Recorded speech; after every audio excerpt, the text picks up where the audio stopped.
A series of experimental workshops are being run in Bristol using creative activities as a way of helping people recover from addiction.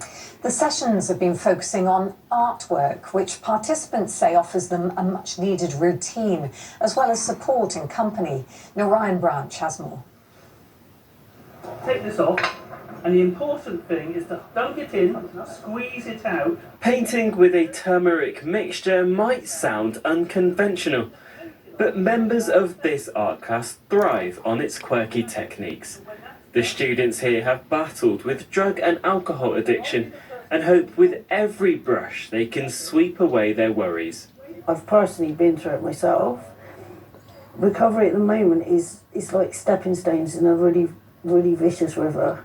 If you're lucky, you find the right stepping stones that are solid and grounded and will get you across that river. If there was a bridge, somewhere that was safe, secure, trustworthy for people, they could try things like this. They could try IT, they could try art, they could try painting and decorating.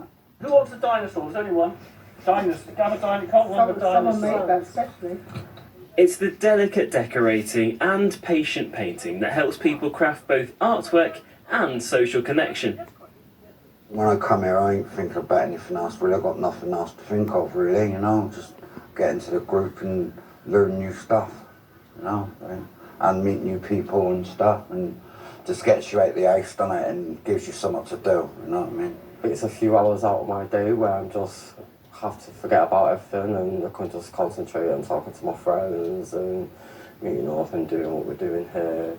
The Real Photography Company has run workshops for the community since 2017. These sessions make use of the darkroom at St Pauls Learning Centre. It offers the chance to process material, make prints and turn negatives into positives. It's not just a creative activity, it's also a social activity. And we have people coming in here and making new friends and having a bit of a laugh and going away with something they never thought they could do. And I think that is actually the joy of it. It's a joy only made possible by the Care Forum. The organisation chooses to invest in projects that best support people through their recovery. Social connection is absolutely the most important thing. Being anything, mental health, addiction, it comes with isolation. It comes from a lack of connection. And it's things like this that provide a piece of that gives people a stepping stone back into more fulfilled lives. Laying out the finished pieces, these budding artists get to examine their handiwork, and while it may seem like a small token, it represents a big step towards recovery and newfound friendships. Ryan Branch, ITV News, Bristol. Feels good, doesn't it? Right, head of the